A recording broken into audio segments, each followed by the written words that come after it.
This is Mommy. It's time for your checkup series with Dr. Robyn White. I want to welcome you to our broadcast today, and thank you for signing in, subscribing. It's been a wonderful last couple weeks, and it's just a pleasure to be here with you today.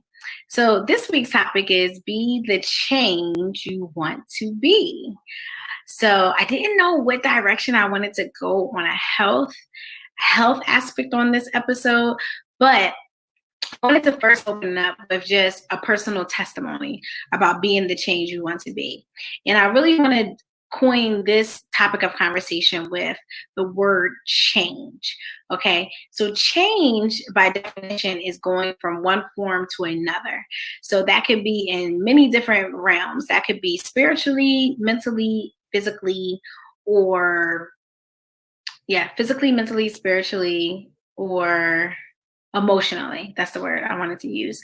And so for this topic of conversation, I would like to talk about change in the sense of physical change, because I believe that this is an area where we as women, we struggle with our bodies changing over time, because unlike men, our bodies change because of having to carry, not having, I don't want to use that word, but being blessed with the ability of carrying life inside of us. So our bodies are equipped to change physically to enable us to be able to birth humans. Little people, we birth out of our bodies. And so with this, we have many different changes that affect our body. So from the health aspect I want to talk about is our physical change. So let's just kind of take a little walk or a little journey on our health journey as we transition into womanhood. So the first thing, because I know we have young listeners as well, and so this I'm going to start in the teenage years. So one of the first things that we notice in the change of our bodies as females, especially those around the age of sometimes as early as 9 or 10, in the medical community, we call these Tanner stages. And so these stages are basically stages of development into either they can go for men or women, but today we'll concentrate on ladies. And this is when we first see the development of breast buds and also pubic hair. And so one of the things that we notice right before a woman or female begins her menstruation cycle is we see the change in their breast. And we see little breast buds. We used to call them mosquito bites. Oh, look, she got mosquito bites there. But that's when the breasts start to change. That's normal development. That's a sign of getting ready for puberty, where we start to have our menstruation cycle, and we also start seeing a change in the pubic hair, which will go from like very thin and sparse to very coarse as we go through the stages. So there's different stages of breast development. Like I said, first we'll have the breast bud, and then we'll start to have the basically the mount of the breast, and then we will also have the full developmental breast. So that's a change in our body. So what do we need to do? So for all the women, moms out there who have little girls that are starting to show a little bit of a breast bud, we want to start getting them to be aware of their body. So this may be a time when you go out and you buy them what we call training bras. This is where we can kind of help keep their breasts from as they grow, they're supported appropriately. This is also, you want to maybe wear a type of sports bra to keep from showing on the outside. But this is a big physical change, and it's a big emotional change for our young ladies as well, because we have to know that this is the beginning of what we're going to be talking about, is starting of their womanhood, is starting of their emotions, is starting of the hormones. I don't have a teen yet. I say that I have a what do they call, like a 3-agener, a 6-agener. I mean, my daughter, she's definitely the attitude and the all the things that come with those hormonal changes. I can just imagine. But for those moms that do have teens, or who, I'm sure that you also have experienced some of those changes with in the body, right? Or the attitudes that one may have. So it's really, really important that you check in, and that you make sure that you're looking at those developmental stages. That's very, very important. Another big change in our body. So that's like kind of our teen years. Like I said, we start seeing even the adipose tissue on our buttocks. Our buttocks start to show. So definitely got to make sure that we're buying appropriate clothes. That's a challenge that I have, even shopping for my 6-year-old, is that sometimes they don't have the appropriate clothes for her age, like her developing body. And so we want to make sure that they are wearing the appropriate clothes, and that you're being wise in how you're shopping them, and that we're also talking to them about the changes in their body. So that's one change. The next big change I feel that we have, not only hormonally but physically, is when we are producing life. So when we have carry children, our bodies are stretched, right? So we have these bodies that we were used to, I call it my 20-year-old body, and then my 30-year-old body, and then my 40-year-old body. There definitely have been through some changes. And one changes that we see with carrying a child is that our stomachs are stretched out. Of course, that's why we have stretch marks on our bellies, because our stomachs have been stretched. The skin has been stretched to a way that it leaves striae, which are stretch marks on our stomachs, to show the disproportionate stretch that our skin, the elasticity that our skin has. We also notice in our hips, we have greater adipose tissue, fat on our hips, and that is to help protect our joints, because our hip bones actually move out of place a little bit to help carry and be able to support the center of mass in your body when you're having a baby. So we may see some laxicity in our joints, and some people have sciatica. That's a big change in our body when we have pregnancy, because of all the weight that we're carrying. So that's a big physical change in our bodies. And sometimes I am still chasing down my pre-pregnancy body. And what I have to realize is that it may not go back to my pre-pregnancy body, but that's okay, because change is growth. Growth is change. And so we have to remember that change is a good thing, because we can't pour old wine in new wineskins. And because of the changes that our body goes through, we have to be able to embrace each developmental change with an attitude of gratitude. Like, thank God I have these stretch marks, because now I have a baby. I wouldn't have these stretch marks if I wouldn't have my child. That's a gift. Every child is a gift. So I honor that gift. I honor these stretch marks. So that's one of the changes that happen in our bodies. The next change is usually after we've had kids. We've worked out. Some people are able to have the bounce back and their body snatched back right in place. Some of us have to work a little bit harder to get that, but we do want to make sure that we're maintaining a healthy BMI, I would like to say a healthy weight. And that healthy weight is dependent upon yourself. So we all know that obesity leads to hypertension, heart disease, like we talked about in previous episodes. So we want to maintain a good body weight. And that would be dependent on your height and dependent on your family history, and just dependent on you yourself. For me, I would like to get back to my pre-pregnancy weight, meaning I don't have to be my 20-year-old weight, but I would like to get within at least 10 to 15 pounds of my pre-pregnancy weight, because that is a healthy body weight for myself. So another big change that happens in our physical body is that we also recognize that we go through menopause, and with different hormones, they definitely affect our ability to lose weight, affect our metabolism, meaning that because of certain hormones, it slows down our metabolism, and it hinders our ability to lose weight as quickly as we could. And we have to be very intentional. We have to be very consistent and disciplined with our eating habits. So we have to make sure that we are eating the right things to fuel our body. So that may be Monday through Friday, we, not measure out I would say measure, because at 40, I find myself having to measure my portions.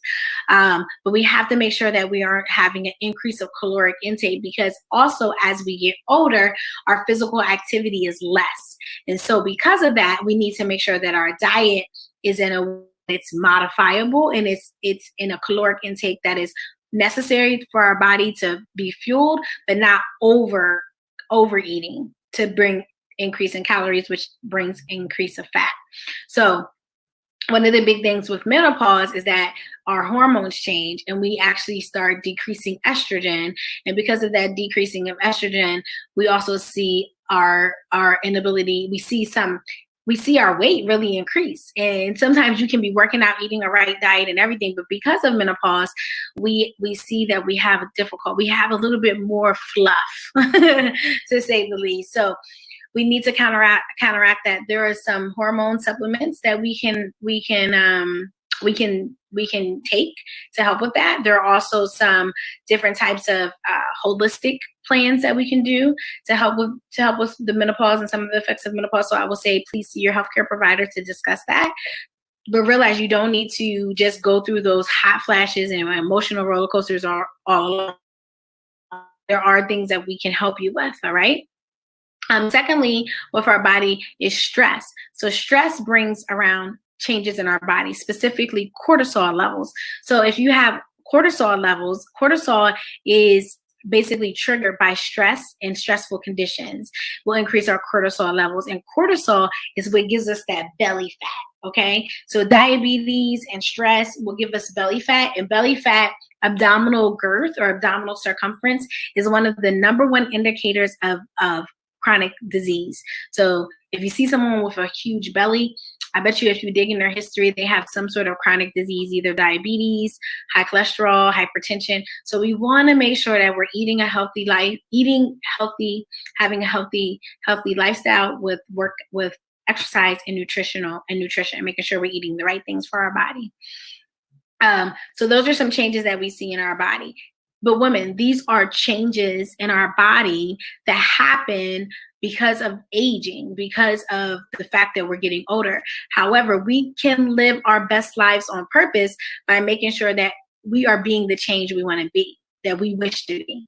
So that doesn't mean like sitting on your laptop, sitting on Netflix and chilling, wishing and desiring, oh, I wish I had her body. Oh, I wish I could, eat right. I always tell people, a dream without a plan is just a wish, okay? But a dream with an intentional purpose, intentional structure, intentional goals that you have written down will lead to a change in your dream becoming a reality.